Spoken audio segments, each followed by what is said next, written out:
and I just graduated with an undergraduate degree in health sciences and a minor in globalization studies from McMaster University.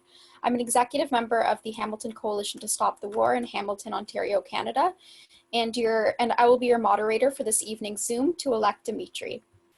We in the coalition are thrilled that Dimitri is running for the leadership of the Green Party because his foreign policy platform shares many themes with our views.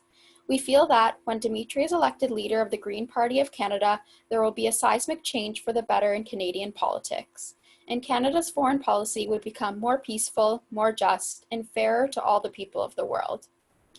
In a moment, I will introduce Dimitri, but before I do, I must emphasize that we are up against a deadline. If you'd like what Dimitri has to say, you must join the Green Party before this Wednesday, September 3rd, in order to qualify to vote. I did it online. It cost just $10, which is a tax-deductible political contribution, and it took less than 5 minutes. In the chat, Ken Stone, treasurer of the coalition, will post the link to vote for and to donate to Dimitri Lascaris' campaign. Please note that this town hall meeting with Dimitri Lascaris will be recorded and posted later on social media for the benefit of those people unable to participate at this hour. This evening, Dimitri will outline his foreign policy program in 10 or 15 minutes, after which there will be a Q&A for about 40 minutes. Participants are encouraged to write their questions into the chat, and they don't have to be strictly limited to foreign policy. Just start your question with the word question in capital locks, and feel free to list your affiliation as well.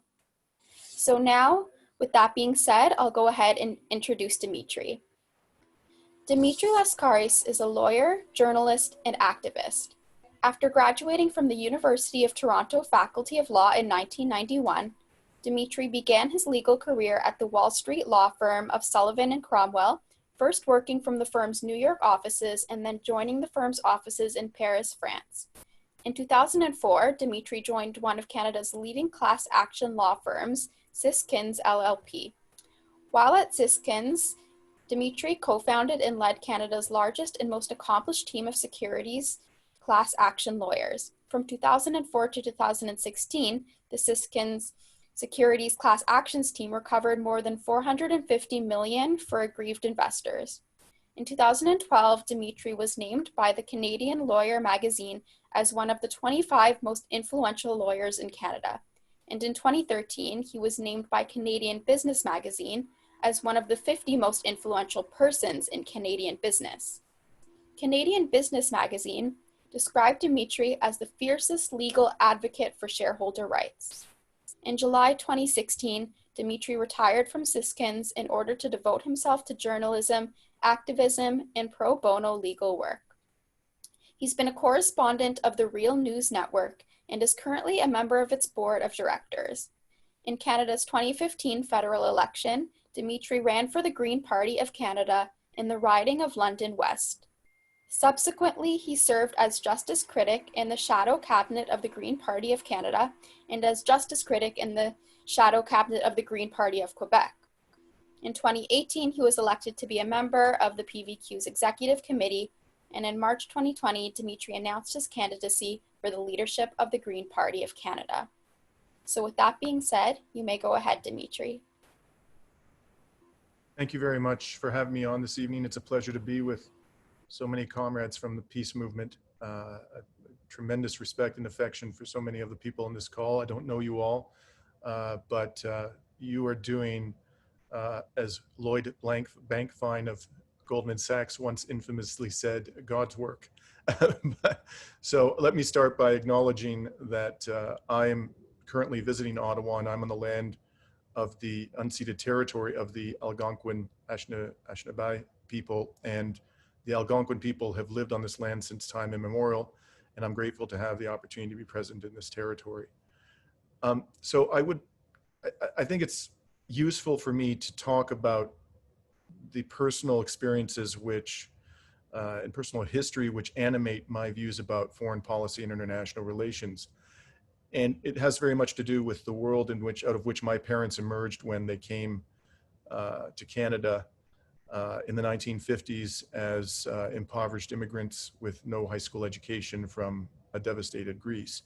And I make these remarks without a hint of nationalism. For me, the fact that what I'm going to describe is a very painful part of Greek history, which leads up right up until the present time. You know, it's not because I feel that Greek victims are more important than any other victims. I believe with every fiber of my being that all victims are equal and all oppressors must be held equally accountable. But this is an important part of my own personal experience, which has informed my thinking about international relations in a profound way. Greece, after shaking off a centuries-long occupation by the Ottoman Empire, had a tenuous grip on sovereignty for decades, you know, basically from the time of nominal independence from the Ottoman Empire in 1825, and really was in many ways a vassal for decades of various Western powers and monarchies. And during the Second World War, for the first time in Greek history, communist partisans achieved an unprecedented level of power and influence within the country because of their rather successful resistance to the Nazi occupation. There were parts of the country that were effectively off limits to the Nazi forces because of that resistance. It's a resistance for which the communist partisans and those who supported them paid a very serious and awful penalty. My parents, when I was a kid, described to me how in reprisal for resistance by communist forces, the Nazis would round up all the villagers and randomly pick innocent civilians and execute them before the eyes of others in order to deter resistance. And when the Nazis fled, and it was one of the most brutal occupations that any European country had to endure, the Americans and the British became quite worried that a communist government was going to come to power within Greece. And after some quite disgraceful negotiations with Stalin, the Balkans were carved up such that the countries north of Greece in the Balkan region came under the power and influence of the Soviet Union, but Greece was left to fend for itself under pressures of the American-British governments. And the Americans and the Brits gathered together a motley collection of monarchists, right-wing neoliberals, and Nazi collaborators, and mounted armed resistance to the communists. And this led to a brutal and bloody civil war. And the country was ruined enough as a result of the Nazi occupation.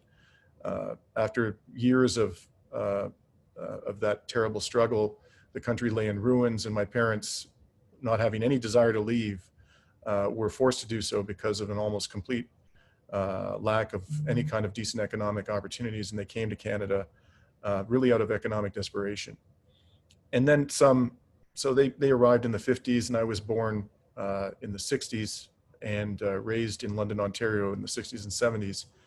And in the mid 70s, a moderately left-wing government managed to be elected within Greece, and the Americans were so alarmed at this development that they installed in power in a coup d'etat a CIA agent by the name of George Papadopoulos, who was a colonel in the Greek military, and he was an out-and-out Nazi collaborator during the Second World War.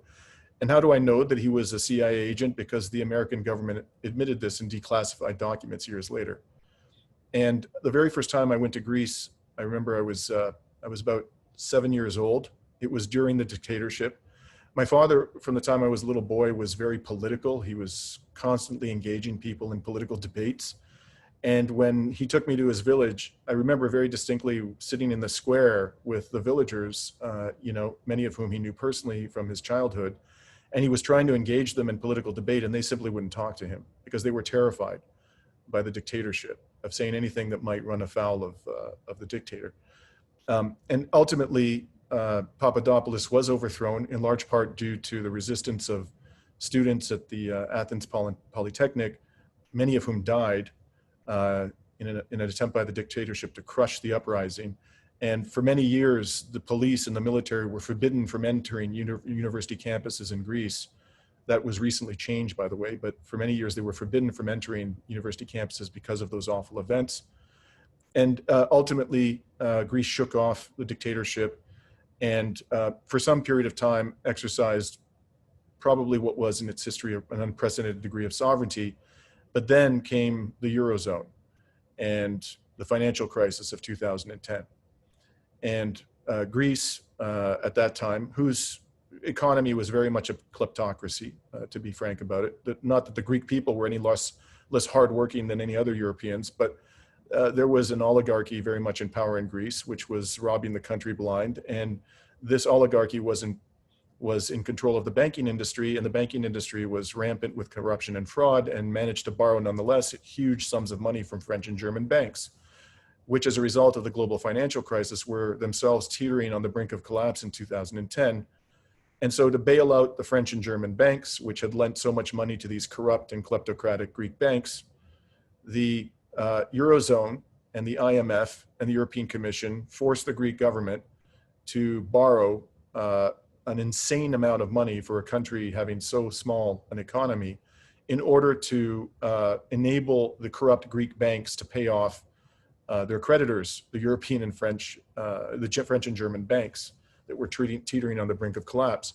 This came to be known as the bailout of Greece. And in fact, it was not a bailout of Greece. It was a bailout of French and German banks that was foisted upon the backs of the Greek people. And as a result of that, Greece's economy was devastated. It experienced a 25% contraction, the largest economic contraction in peacetime any developed state has experienced in history, certainly since the Second World War. The country experienced a brain drain of unprecedented proportions, and a population of about 10 million people, 500,000 people. Many of the most educated Greeks fled the country permanently. A lot of them ended up in Germany, the country that had led the imposition of this vicious austerity regime. The Greeks who emigrated there and were integrated into the German economy had been educated by Greek taxpayers at government expense. And today, Greece has lost virtually all of its productive capacity and is, for all intents and purposes, a debt colony. So where does this lead me? How does this inform my thinking? I'm keenly aware of the ways in which Western powers have sought to impose upon, far weaker countries that have demonstrated even a modicum of, independence and sought to pursue their own sovereign ways, have imposed some of the most horrific suffering that we have seen in our lifetimes. I can go on and on about the dark history of the United States government, which Martin Luther King quite properly described as the greatest purveyor of violence in the world today, just months before his assassination. This is perhaps even more true today than it was back in 1968 when he said it. We all know about the horrors inflicted upon the people of Vietnam and Laos and Cambodia. We know that the United States government has subverted democracy around the world, including in the 1950s when it overthrew the government of Mohammad Mossadegh, a democratically elected Iranian prime minister, because he had the audacity to want to nationalize the Anglo-American oil company for the benefit of his own people. We know what happened in Chile. We know how the Americans supported a military dictatorship in Brazil, a genocidal regime in Guatemala, how it destroyed Iraq, how it has created or helped to create a failed state in Libya, the extraordinary suffering it is imposing upon the people of Venezuela, upon the people of Iran, in the name of human rights. And when we look across the landscape, the terrible landscape of suffering in the post-World War II period, one culprit stands out amongst all others, and that is the government of the United States of America. The historical record is absolutely unambiguous in that regard. Of course, there have been many other states that have committed horrific human rights abuses and continue to do so. A great many of them, however, are proxies and allies of the United States. For example, the Saudi autocracy, which has been armed to the teeth by the US government and other Western powers. The state of Israel, which is committing the crime of apartheid against the Palestinian people. The dictatorship of Egypt, which according to Human Rights Watch, is operating a torture assembly line and has committed crimes against humanity against its own people. So whether directly or indirectly, there is no state, in my opinion, which has done more to subvert democracy and the cause of human rights in our lifetimes than the United States government. And I think that any truly principled foreign policy that we are going to pursue has to take cognizance of that fact, and we must act upon it. And I don't know that, I don't pretend that that's going to be an easy thing to do, especially because successive conservative and liberal governments have increasingly enmeshed our economic destiny with that of the United States. We need to disentangle ourselves from the United States to the greatest possible degree regain to the greatest possible degree our own economic and political independence and pursue a truly sovereign foreign policy that respects the principles that international law and human rights are universal. That is going to be a long-term struggle, but it is one that we must pursue diligently and courageously if we are going to actually live up to the image that we have of ourselves of being a country that is committed to human rights and is a fair and neutral arbiter of international disputes. Right now, that is little more than a sad joke. That is not what Canada is. Canada has, for all intents and purposes, acted as a vassal of the United States government in the post-World War II period. And so I intend to pursue, if I am granted the privilege of being the leader of this party, a truly principled foreign policy. There will be no exceptions in my foreign policy for human rights for those states that are deemed by the United States government to be allies, nor will I fabricate human rights violations or exaggerate the human rights violations of those states that are deemed by the United States government to be its official enemies. All oppressors will be treated equally and all victims will be treated equally. And if we're a country that is what we claim to be, then that is exactly how we will conduct our foreign policy. So with that, I'd like to turn it over to all of you, and I'm happy to engage you in a vibrant discussion, and we can talk about specific foreign policy crises around the world or matters of principle, but I look forward to having a great conversation with you all this evening. Thank you very, very much, Dimitri. That was a great way to start things out. For those who are watching, my name's Brendan. I am the co-chair of the Hamilton Coalition to Stop the War, along with Doug Brown, the sponsors of today's event. And one of the reasons, the main reasons we're here today, of course, is to hear as much as we can from Dimitri, to learn as much as we can about his positions. And so we're going to have a lengthy and highly involved question period. While it's possible for me to read the questions that have come up on the screen in the comments section, I know a lot of people want to get to it right away, and I think we're going to use all methods. If people want to raise their hand, either physically or using the hand raising on Zoom, I will be able to unmute people and put the questions over to Dimitri. I see some people raising their hands already, so that's great. So we're gonna take questions from as much as the audience as possible, a wide range of people. I just ask that you keep your questions free from discrimination. We don't want any homophobic or sexist or racist comments or anything of that nature. Please keep your questions relatively short. We won't have time for monologues from everyone. That's for Dimitri to do. He gets to do the monologues. So yeah, what we're going to do is I see questions, and I see some people had been raising their hands or asking questions from the start. So I'll get to them first. I think maybe I'll go with Henry. He had been here from the beginning and had been talking. So I think I'll go with Henry Evans-Tenbrinke. We'll give him the first question.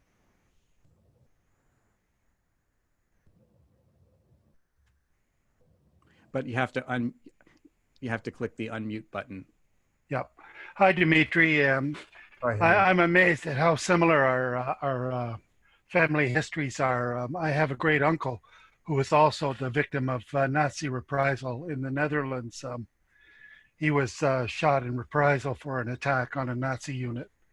Anyway, Dimitri, as you know, for 500 years, First Nations have been fighting for recognition as sovereign nation states. And you may not know, I was involved. I was in Gunnesadage in 1990 during the crisis and worked with the people there defending their land.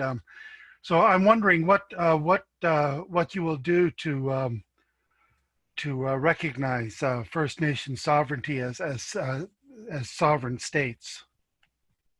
Well, the current state of the law in Canada is more or less to the effect that the federal and provincial governments have a duty to consult in good faith First Nations in regard to the exploitation of the resources under their sovereignty, the exploitation of their land. But if the courts deem the consultation to have been sufficiently robust and conducted in good faith, and the First Nation First Nation or First Nation community, Indigenous community with whom the government or an extractive corporation is negotiating rejects the project, the obligation of the First Nation community, the Indigenous community, is to put up with it. So what we have is effectively a duty to consult. I think that what we absolutely must implement into Canadian law is the principle that Indigenous groups have a veto, an absolute and inviolable veto over the exploitation of their lands and resources. It's not sufficient and not to be sufficient for us to consult, even in good faith, if at the end of that process, the Indigenous community does not want the extractive project or whatever other so-called development it may be to go forward, then we have an obligation to respect that choice. And it should be the decision makers who, according to the traditions and customs of the Indigenous community, they should be the ones who determine who determine whether or not the project goes forward, the legitimate and traditional spokespersons of that community, and not some body that has been set up by the Canadian government to act as the ostensible representative of Indigenous communities, for example, band councils. So I was recently out in Caledonia. I was standing in solidarity with the land defenders there at Mackenzie Meadows, a land development or so-called development that is being promoted by the municipal government. And I was told by one of the land defenders that in a recent band council election, there was the band council was ecstatic that they had achieved in excess of 4% turnout in the election. That was the highest level of turnout that they had ever seen. That could hardly constitute, by whatever reasonable measure of democracy you may use, a legitimate representative of the people of the Six Nations people. And in any event, this is something that we as a state have to finally come to grips with, that Indigenous peoples have the final say. And secondly, we need to ensure stable and robust financing for the developmental activities on First Nation lands. And so I have a consultant to an Indigenous consultant to our campaign by the name of Diane Longboat, a traditional teacher from Six Nations. Yep. And Diane and I have been talking about a proposal that's being developed by the Assembly of First Nations, according to which Indigenous communities around the country would be entitled annually to a percentage of Canadian GDP, so that they wouldn't have to beg and go hat in hand to the federal or provincial governments for aid for specific projects, but they would have stable, robust, and predictable financing that was not subject to the political vagaries of one government or another.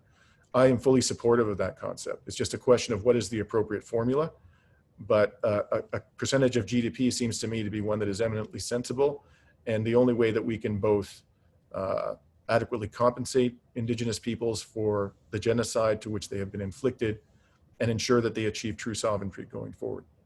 So there's a lot more that can and must be done, but those are two broad concepts which I am very committed to and I think are essential to the establishment of true First Nation sovereignty. Okay. Wow, Dimitri, thanks for that detailed answer. What we want to do is we want to take questions from the audience as diversely as possible. If we'd like to take questions from female identified members and so on. So don't be afraid to raise your hand. In the meantime, I'm going to just be picking from people who have had their hand up for a while. Maybe we could potentially go with Gregory here. Gregory Gillis, I see you had been raising your hand. Yes, thank you. Dimitri, I'm just so impressed by your candidacy and what you're bringing to this discussion. I just wanted to commend you for your raising of the Palestinian situation. The courage that it takes to do that in this climate is exceptional. And we know that Zionist groups attack people as anti-Semitic for this. And, I know you have been subjected to this already by B'nai B'rith and so forth. And again, I just want to offer my support on this to you around this. And if you could just articulate a little bit again of your position on the Palestinian situation, Gaza and the West Bank, which is the third rail in politics in anywhere in the West, really, particularly Canada and the United States. Yeah. Canada is about as complicit in the suffering of the Palestinian people as any state in this world, which is one reason why I, as a Canadian, feel obliged to advocate for the Palestinian people as vigorously as I can.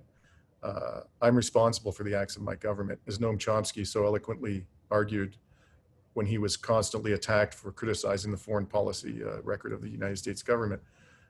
This is something I have a direct obligation to address. My history and my personal evolution when it comes to understanding the plight of the Palestinian people is decades in the making. I first went to Israel when I was in my early 20s. I dropped out of university after 3 years thinking I'd go become a writer in Europe, and just traveled randomly across Europe and the Middle East with a backpack by myself. And I ended up taking a flight from Larnaca in Cyprus to Tel Aviv. And when I arrived at that point, I had very much the mainstream view of Israel that is propagated here. It was democratic society, robust protection of human rights, an island of democracy in a sea of barbarism, confronted by existential threats on all sides. I was completely of that view. And I got off the airplane at Ben Gurion Airport, and I was taken aside. We were asked to descend the plane and get on the tarmac and claim our luggage from the cargo hold. And when I did that, I was taken aside and I was put into the back of a van by a security official. And in the back of the van, there was a little round table. I'll never forget this. It was bolted to the floor, and there was a light bulb overhead and 2 chairs bolted to the floor. And he sat there and he interrogated me for an hour. And he kept asking me why I, a non-Jew would come to Israel by myself. He couldn't understand that. And eventually, because he wasn't willing to accept my explanation, they took me into the back of the airport to a security room, and they strip searched me and disassembled every item in my possession. But ultimately, they allowed me to enter the country. And then I could go on and on about experiences on that trip, but the other one that stood out for me is I ended up staying in a youth hostel in East Jerusalem. And I managed to get on a bus full of Palestinian workers to go to Hebron, not because I wanted to see the occupation, just because I wanted to see the tombs of the patriarchs. And I didn't know at the time that there was a 24-hour curfew in place in Hebron. So when I got off the bus, all of the workers scattered and went immediately home. And I was left in the streets by myself, roaming aimlessly, unable to ask anybody for directions. And I ended up coming upon an Israeli checkpoint, and an Israeli soldier in combat fatigues pointed an assault rifle at my head. So that was a bit of an eye-opener for me. And fast forward to 2016, I went to Israel not again for purposes of advocating for the Palestinian people, but because I had to do some work related to a class action against a Canadian gold mining company, which was using slave labor in Eritrea. A lot of the slave laborers had fled the country and ended up in Tel Aviv. So I went there to collect their evidence. And after a week of doing that, I was invited to the West Bank by Rahab Nazal, a Canadian Palestinian artist who a few months earlier had been shot by an Israeli sniper while she was photographing a skunk trunk in Bethlehem. And she took me around the West Bank, and I was absolutely appalled by what I saw. It was far worse than what I had seen when I had gone there in the 80s. Apartheid was visible in all parts of the West Bank. Segregation was visible and palpable and extreme. The harassment, the confinement of the Palestinian people, the naked theft of their land, it was all there to see. All one had to do was open one's eyes. And when I came home, at that point, I was the justice critic in the shadow cabinet of the Green Party. I thought, as a matter of conscience, I had to bring forward a resolution supporting BDS. And I did that over the objections of the party leader, Elizabeth May. And to my amazement, and in large part, I would say primarily because of the extraordinary work of Palestinian solidarity activists around the country, including at Independent Jewish Voices and Canadians for Justice, Peace in the Middle East, and other wonderful organizations, we managed to prevail. And the resolution was adopted by a large majority over the objections of the leader, something that almost never happens in Canadian politics. And I'll tell you that in my entire life, up until 2016, until that struggle, I had never once been called an anti-Semite or a supporter of terrorism. I was 52 years old at the time. I was completely unaccustomed to those kinds of attacks. The moment it became known to organizations like B'nai B'rith that this resolution was being advanced by me and that there was a real prospect of it passing, I was suddenly subjected to every imaginable smear. I was called a Greek Nazi. I was told that a fatwa had been taken out on me by some shadowy organization in Malaysia. All kinds of hateful commentaries started flooding my inbox, and in the press itself, I was subjected to really hurtful. It's not just reputationally damaging; it's hurtful to be described in this way, especially when you're profoundly committed to anti-racism. And it's only gotten worse over time.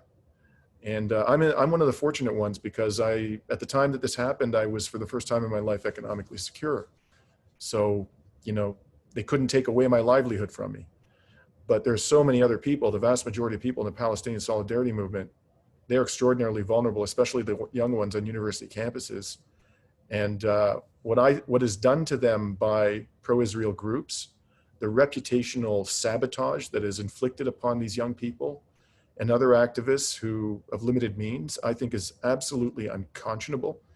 And it's disgraceful that our politicians are, part of this exercise of demonizing the defenders of Palestinian human rights.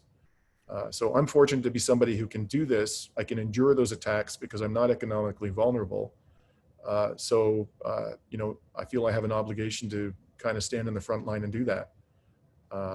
But I'm, I have just endless admiration for those who don't find themselves in the fortuitous position that I'm in and nonetheless endure those attacks on a daily basis. Thank you for that powerful answer, Dimitri. We have several more questions coming up. First, I should mention there's a gentleman named Andreas who does not appear to have access to audio. So I will read out his question not too long from now. I noticed that Susan has raised her hand, and we wanted to get to a female member of the audience. So I'm going to ask Susan, and then I'm going to get to Richard Denton afterwards, as he has had his hand up for a long time as well. So first of all, I'm going to go over to Susan and ask her to unmute so she can ask the question. Hi, everyone. Can you hear me? Okay. Yes. Hi, Susan. Very good to see you, Dimitri. Very good to see members of the Hamilton Coalition to Stop the War. A lot of great people with us today. I've been overseas for about 5 years. I'm back now, and I'm really happy to see what's happening with Dimitri and the Green Party. It's very encouraging. All of the work in social justice can be debilitating. It can be overwhelming. It can really exhaust a person. So Dimitri, I love your positive energy. Seriously, it's amazing. And like, you're on this whirlwind tour across Canada. I can't get over how many cities you're visiting every day, and keeping up like really good spirits and positivity. So please take good care of your health and your spirit so that you can keep this up and bring it into the new year. Thank you. So I'm wondering, how are the senior members of the Green Party responding to your current platform and the success that your campaign is having? It's trying to be diplomatic here. So there is a wing of the party that is, I would say, ferocious in its opposition to my candidacy. There's a group of, I would say, 10 people who seem to be singularly committed to destroying my reputation on social media. Their names keep popping up again and again and again. I must tell you that perhaps the most disappointing thing that happened to me was on the day, first of all, as some of you will know, I had to overcome an adverse decision by the vetting committee on my leadership contest application. I was informed after putting together a meticulous set of materials in support of my application that it had been declined. I was not given any reason. I was not even told who the decision makers were. There were 3 anonymous individuals. There was quite a bit of an uproar about that. Even people who don't necessarily see eye to eye with me on politics were quite upset about the fact that I wasn't being told why. Because I think, they felt, and I certainly did, that you can't mount an effective appeal when you don't know the basis of the decision that's been rendered against you. And so after 48 hours of a lot of controversy, the vetting committee disclosed to me on one page its reasons for declining my application.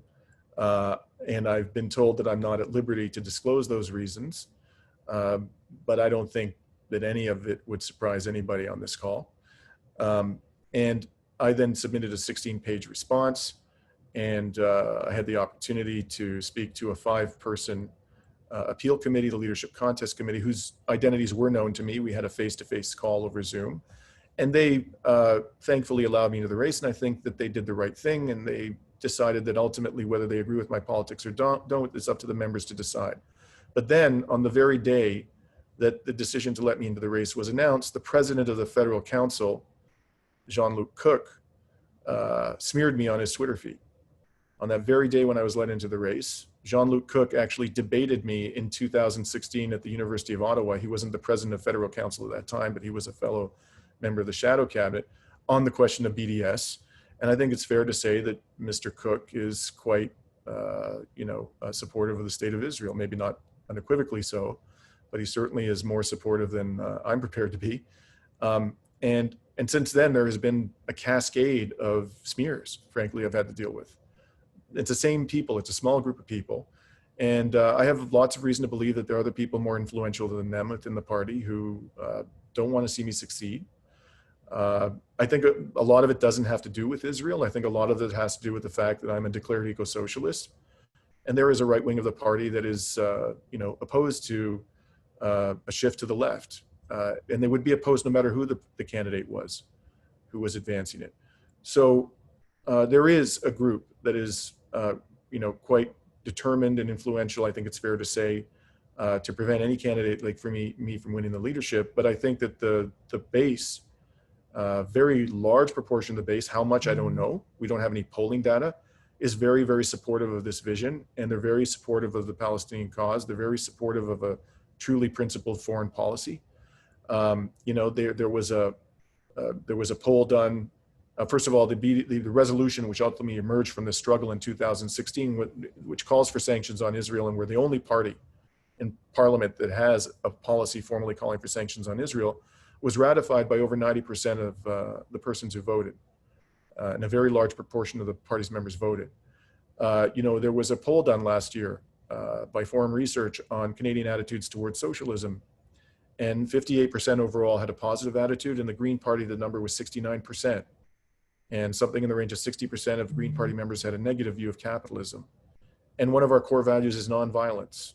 Another one is social justice. So I think at the level of the base, there is a strong commitment to the type of program that I'm advocating for.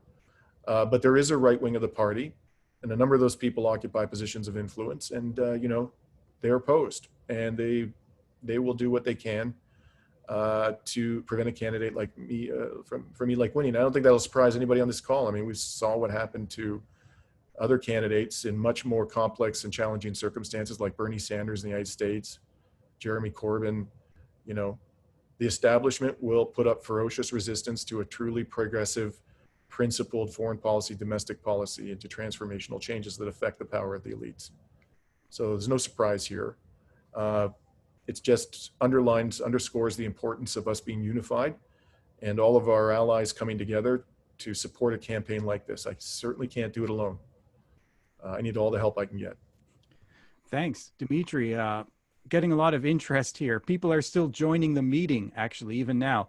And there's a lineup of people that want to talk. So I mentioned earlier, Richard Denton had his hand up for a long time. So I'm going to ask Richard to unmute, and we'll go over to his question.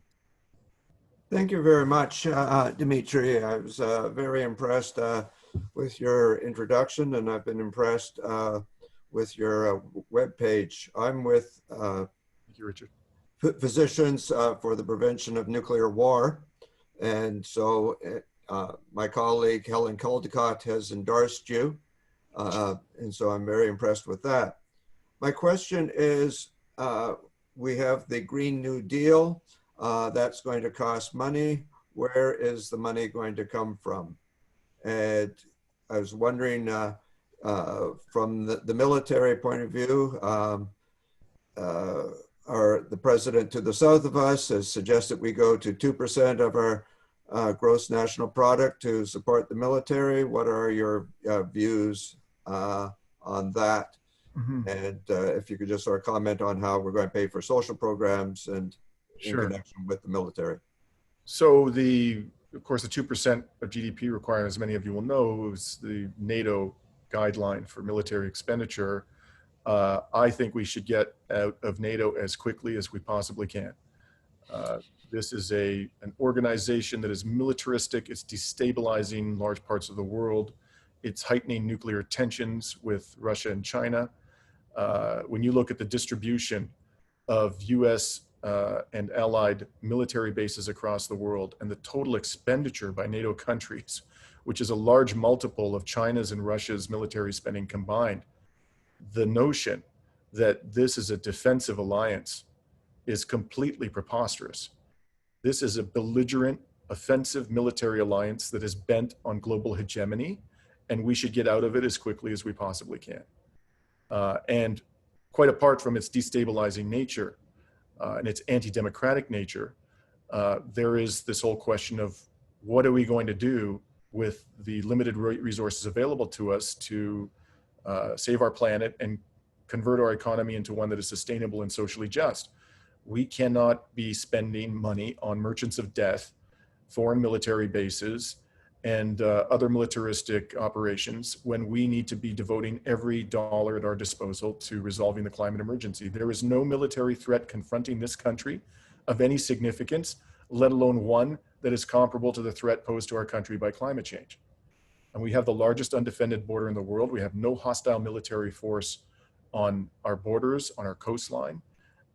People say, oh, well, we need to protect the Arctic sovereignty from the Russian menace. Well, if that's the case, why are we sending our military troops and our naval vessels to distant parts of the world and not stationing them in northern parts of the country to defend the Arctic sovereignty? I mean, it's a joke to suggest that the reason why we're spending all of this money is to defend our sovereignty in the Arctic. And there's no realistic prospect of the Russians, invading our Arctic lands anytime soon anyways. So I think we should be setting the standard of demilitarization in the world. And I'm calling for a 50% reduction in military spending. And I think ultimately, on a longer term basis, we should be talking about the complete demilitarization of this country. If anybody can do it, Canada can. And that would give us a moral stature on the world stage that this country has never had. And we could really influence a global peace movement in a way that we cannot now with our shredded credibility. So in terms of how we pay for this, I'm a proponent of, I'm going to talk to you about something called modern monetary theory in a moment. But before I get there, let's put that aside. Modern monetary theory is basically the notion of that the central bank of the country should create sufficient currency to fund indispensable and socially productive programs. Putting that aside, let's suppose that we didn't have that option available to us. Well, we accord preferential tax treatment to investment income, which disproportionately favors the wealthy. The federal government, a 2018 reputable estimate was that the federal government loses $75 billion a year in tax revenue by according preferential tax treatment to investment income. We are spending, as I mentioned, $32 billion as of 2018 on so-called defense. You cut that in half, you got $16 billion that you can put towards productive, socially productive uses. We spend $3 billion a year on fossil fuel subsidies. We should be imposing a top marginal tax rate of 75%. This is what I'm calling for on the highest income earners. This is by historic standards actually low, because for much of the post-World War II period, the top marginal tax rate in Canada and the United States was in excess of 90%. We don't have an estate tax in this country. We're the only G7 country that doesn't have an estate tax. So billionaires can bequeath their massive estates without paying a penny of estate tax. So I'm calling for us to have a 45% estate tax on large estates, which is in line with the tax regime we have in France. There are huge potential sources of revenue available to the government through the creation of a fair tax system and by ending socially destructive and environmentally destructive programs and expenditures, like the military and like fossil fuel subsidies. But putting all of that aside, modern monetary theory simply posits that a state which has control of its own currency and whose debts are denominated in that currency can effectively never go broke, because the government can always generate more currency to service the debt. And if you want to learn more about modern monetary theory, I suggest you check out the writings of Stephanie Kelton, a US economist who was an advisor to the campaign of Bernie Sanders, or a wonderful Australian economist by the name of Steve Keen. And there are many other modern monetary theorists. So basically their view is we don't even need to tax the wealthy. I say we need to tax the wealthy for democratic purposes, because their accumulation of extreme wealth is a corrosive of democracy. They use it to manipulate the political system and the legal system to their advantage. But according to modern monetary theory, you don't actually need to tax the wealthy in order to fund social programs, because the central bank can do it by creating sufficient currency to fund those expenditures, like a Green New Deal. There is one constraint on money creation, and that is when the economy is operating at effectively full capacity, money creation can generate inflation. And in the worst case scenario, hyperinflation. But our economy is nowhere near operating at full capacity and is not likely to be doing that for the foreseeable future. So, hyperinflation is such a remote threat in the current economic circumstances that the Bank of Canada should be creating massive amounts of currency to fund an immediate, profound, and historic Green New Deal. Okay, Dimitri, with regard to your recent statements there on NATO, it looks as if there's a couple of related questions that pertain to that. So I'll just read them out. The first one is from Andreas, who posted in the comments earlier. He said, "Hi, Dimitri, how would you deal with military conflicts that originate by non-US countries like China versus Taiwan, Russia versus Ukraine, and conflict in Syria?" And there was the related question from Jean-Luc, who asked, how would you compare the situation in Greece to the Ukraine crisis? So I'll let you take those two. Well, I think, first of all international relations should begin with diplomacy. All conflict resolution should begin with diplomacy. And I think the tendency now is to shoot first and ask questions later in international affairs. So one thing that I'd like to say is the art of diplomacy is seeing the world through the eyes of your enemy. Try to understand that whatever flaws your enemy may have, whatever human rights violations it may have engaged in, certainly governments around the world, including those of Russia and China, have engaged in human rights violations, absolutely. I think we have to be candid about that. But they have legitimate grievances with the West. And so, for example, Russia was promised by, Gorbachev was promised by the elder Bush and Reagan that NATO would not expand 1 inch eastward. And they did exactly the opposite. In the Ukraine, there was a coup d'etat, which was essentially engineered by Victoria Nuland, a senior official of the State Department. And as a result of that, Russian speakers in the Ukraine and people in the Crimea, predominantly Russian speaking, felt threatened. And there was a referendum held in Crimea in which the turnout was, as I understand it, in excess of 80%, and over 90% of those who voted decided that they wanted to merge with the Russian Federation.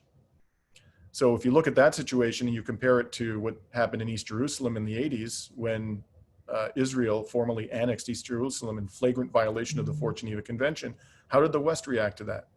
The West said, oh, we're going to deepen our economic and military ties with Israel.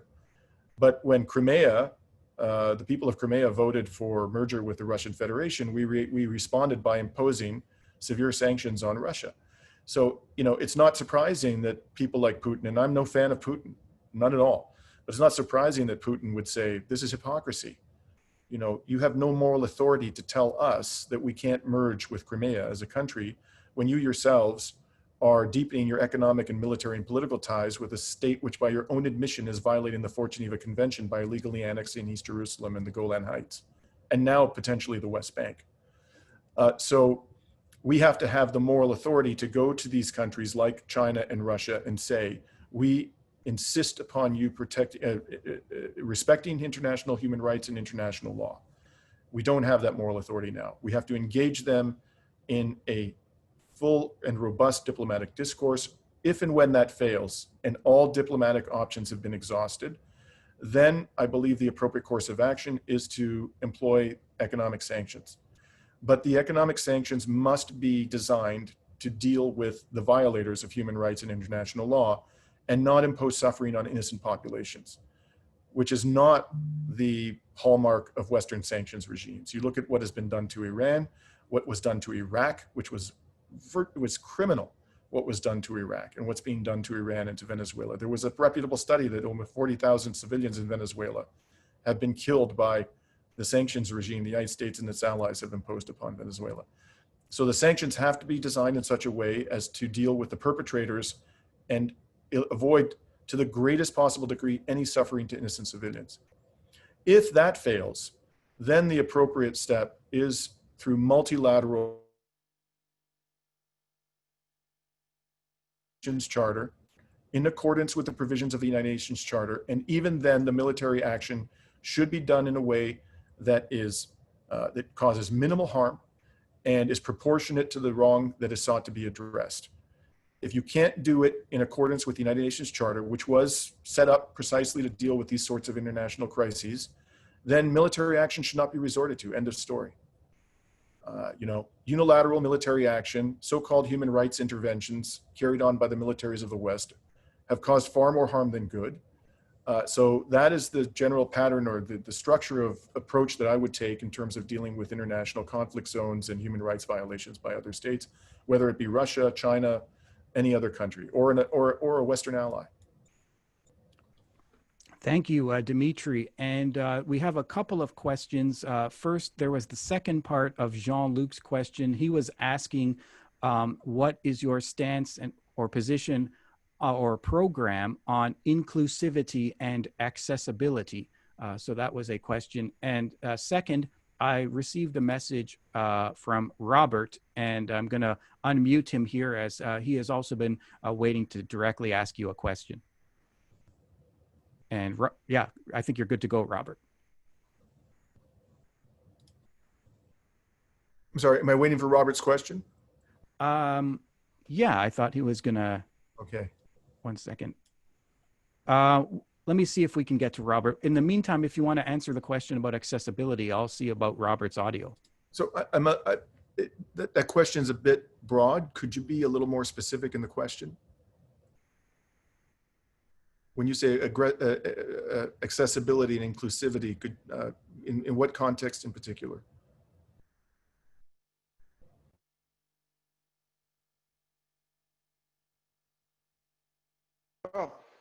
Okay. So can you hear me? Can you hear me? Okay. Now can you hear me? Yes, okay.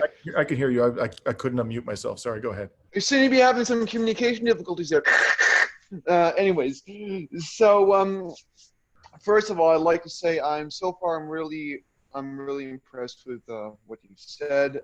You demonstrate real lived knowledge of the quite frankly atrocious record of NATO since probably before the end of World War II. Never mind since the end of World War II.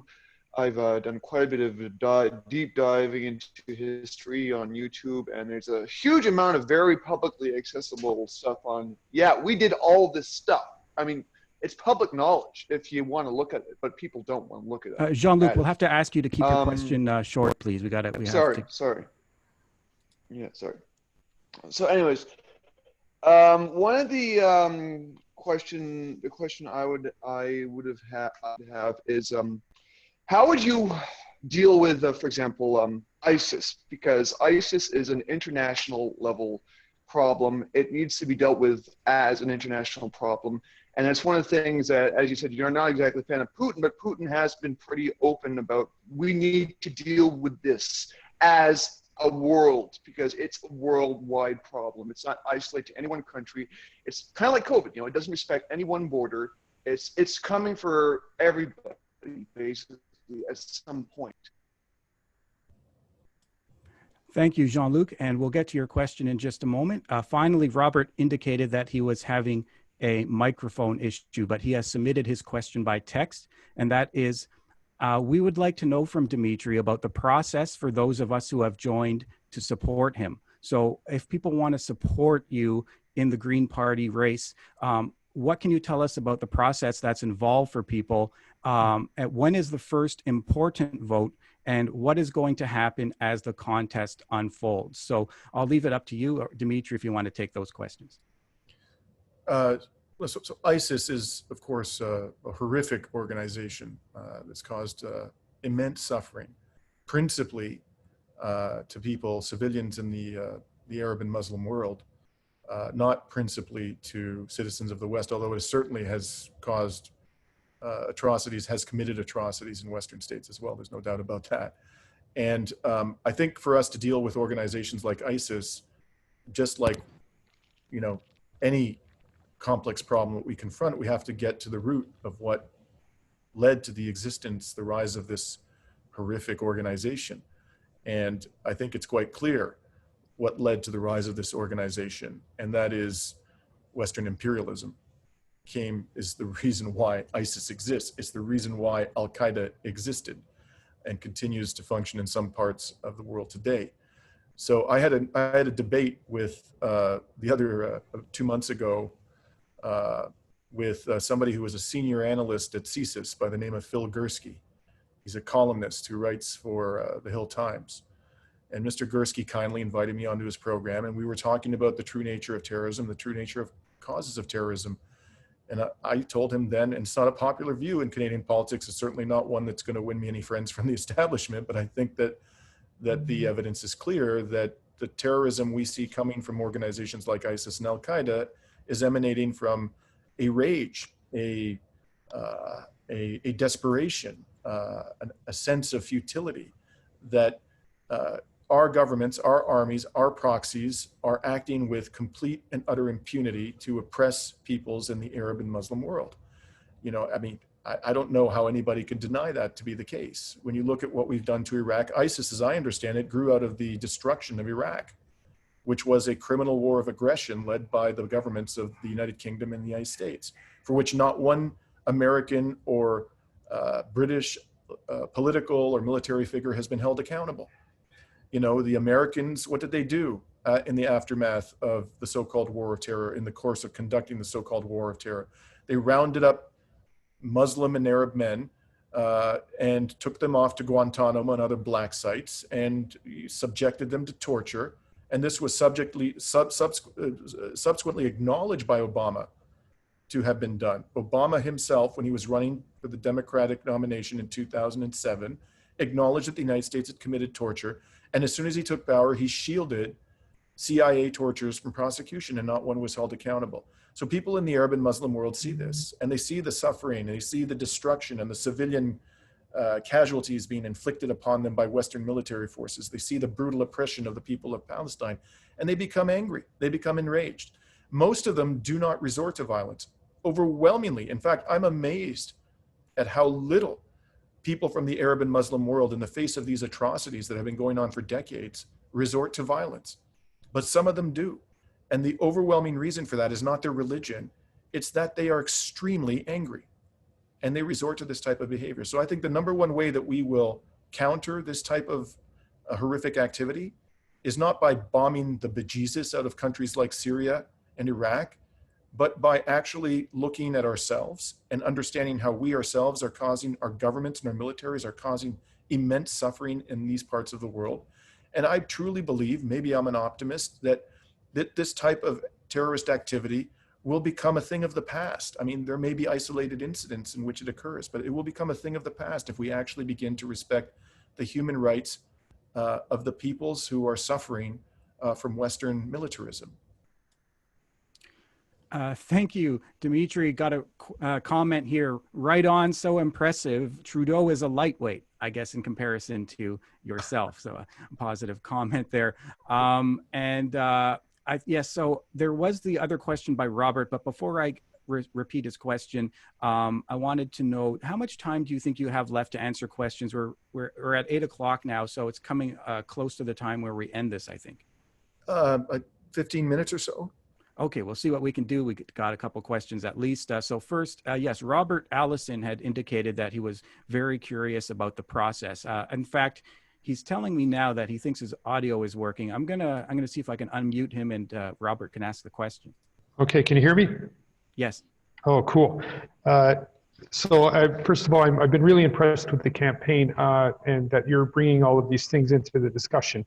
Thank you. What I want to know, for those of us who rejoined or joined the party because of your candidacy, can you explain to us a bit about what the process is like, the upcoming vote, what happens after the vote, and possible strategies? I don't know, if I'm assuming there may be, if there was like, say, a second or third ballot, how all of that works. I'm not familiar with the process myself. Well, first of all, let me reiterate, I think this was said at the outset, that if you're not a member of the party, I would urge you to become a member of the party as quickly as possible. The date by which you must do that to be eligible to vote in the leadership contest is September 3rd. And I'll say a little bit more at the end, but just briefly, you go to my website, hit the donate button, and it'll take you directly to the membership sign up page, and you can become a member for 1 year by paying $10. 14 years or older, you're eligible as long as you're either a citizen or a permanent resident. So beyond that, once the membership or the voting population is fixed, and that'll be done as of September 3rd, there's going to be about 2.5 weeks more of campaigning. There's going to be, by the way, a foreign policy debate, which I think is going to be very interesting, because I'm quite confident that it's going to reveal some stark differences between the candidates that haven't yet necessarily emerged in the many debates that we've done. It's being hosted by Rabel and Judy Rebick, who will be moderating. So I do urge you to watch that and tell your friends about it. But then the voting will be conducted online. I believe the start date of the voting is September 26th. It'll go on for, I believe, about 5 days, and it's a ranked ballot.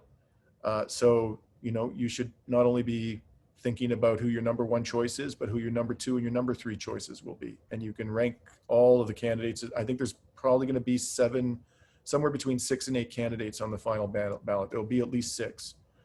And so you should think about, who your other choices are, because second and third place is going to be very important in terms of determining the outcome. So you only cast that ballot once. You don't keep casting ballots, and you can do it online. As the votes are tabulated, candidates are going to be struck off the list, the ones who score the fewest number of votes, until one person emerges with a majority. Okay, you got a comment here from Mina. It says, "You are doing a great job." Thank you, Great. Mina. Thank you.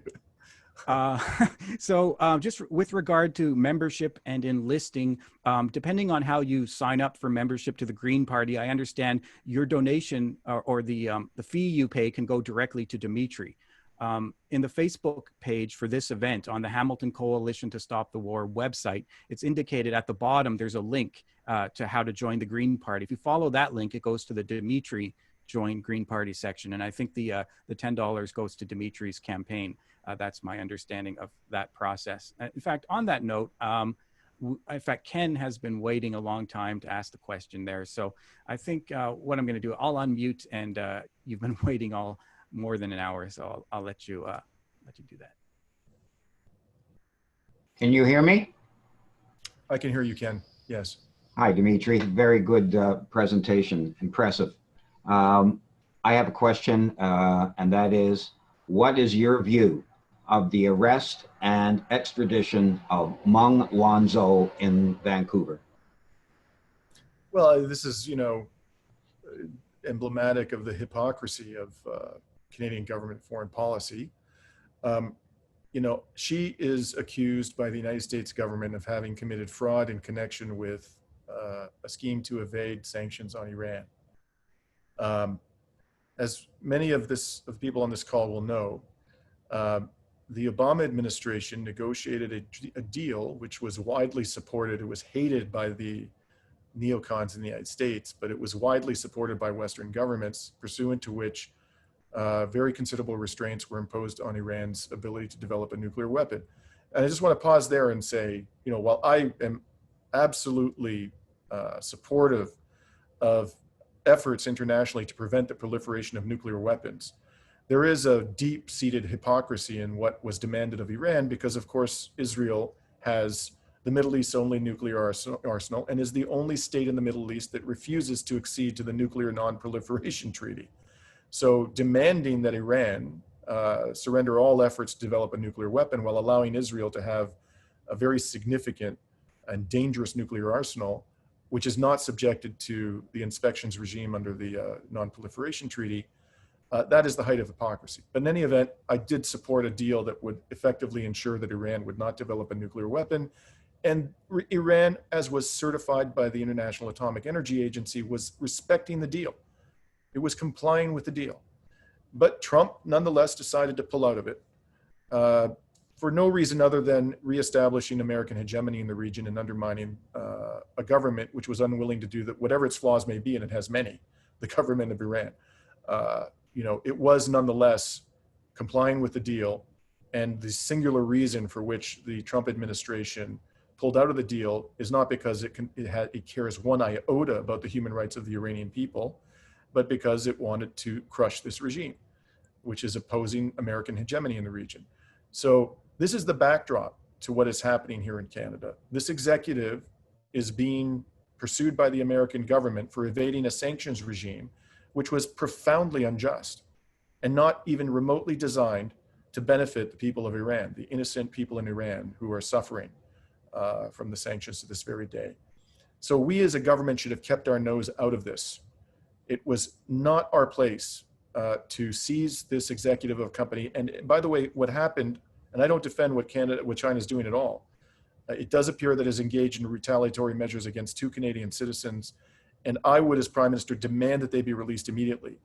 But it was entirely predictable that China would retaliate against this unprincipled and frankly, the word that comes to mind is obsequious measure by the Canadian government to placate the Trump administration. We have now been sucked into a dispute between 2 superpowers because our government doesn't have the wherewithal to tell the Trump administration no. That's exactly what it should have done. And the only way we're going to get out of this mess, I don't think there's any realistic prospect of us bringing home those 2 Canadian citizens unless we reject the efforts of the Trump administration to get custody over this Chinese executive. There's no prospect at all. So Mr. Champagne, he can complain all he wants about what is being done, but ultimately the solution to this problem is for us to release the Chinese executive and to bring home our Canadian citizens. Okay, comment at 8 o'clock from Gregory. He said, "No Canadian politician speaks truth like this. Remarkable." So great. Someone posted a long question just a moment ago, and it was another foreign policy question, getting a lot of foreign policy questions. It's, "Hi, Dimitri." It's from Yuri. He says, "Hi, Dimitri. Great to see you again, and glad to..." He's happy to see you, and he says, "Glad to see so much popular support for your campaign. My question is, I don't know about Canada, but the U.S. has imposed criminal sanctions / collective punishment of the people of Syria due to the government's ability to resist the Western Gulf-backed war on the country. Do you support what Tulsi Gabbard wanted to pass, which is the, quote, Stop Terrorism Act, quote, which would see the end of the war in Syria and Yemen and Western support for the Saudi Arabia, Qatar, and the UAE, which exported all those groups into Syria?" I'm not familiar with the details of Tulsi Gabbard's bill, but the principle that you've articulated, absolutely. I think we should withdraw support for all of these deeply repressive regimes, military, political, economic support, and we should get our troops, Western military forces, out of the Middle East forthwith and let the peoples of these countries determine their own fate. That's what we should do. And if there are, violations of international law and or human rights abuses being committed by any of them, following our withdrawal of our military forces, we should deal with them in the way that I've described. First, exhaust all diplomatic options. Secondly, employ sanctions, economic sanctions that are applied strictly to the human rights abusers and do not cause suffering to innocent persons. And only in the most extreme and intractable of cases, resort to the mechanisms of the United Nations Charter to take whatever military force is necessary to protect the innocent. That's how we should deal with it. We are not doing any of those things now. We're not engaging in any meaningful diplomacy. We're not using sanctions that are designed to avoid suffering to innocent persons. And we are not using the multilateral mechanisms envisioned by the world governments in the aftermath of the Second World War.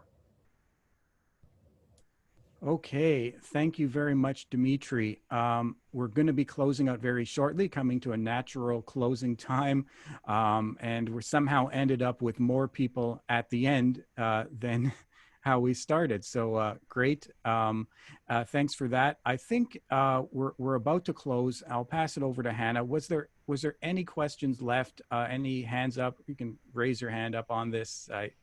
Not seeing it on my screen here. Okay, so I guess it's going to be time to close, and we have Hannah, our host and MC for this section, and she can thank Dimitri and our guests especially for that. So I'll turn things over to. Thank you so much to everybody for attending this town hall meeting with Dimitri Lascaris, candidate for leader of the Green Party of Canada, and for the contributions of the participants. This online event has been taped and we will make it available shortly. If you'd like to donate to the coalition, either donate at our website or email an Interact transfer to hcsw@cogeco.ca.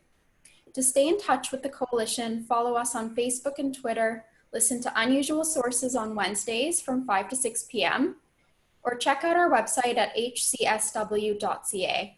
And please don't forget, to help Dimitri win the leadership, you must join the Green Party by this Wednesday, September 3rd. You have only 2 days to do so. So with that being said, have a great night and stay well. Thank you, everybody. See you.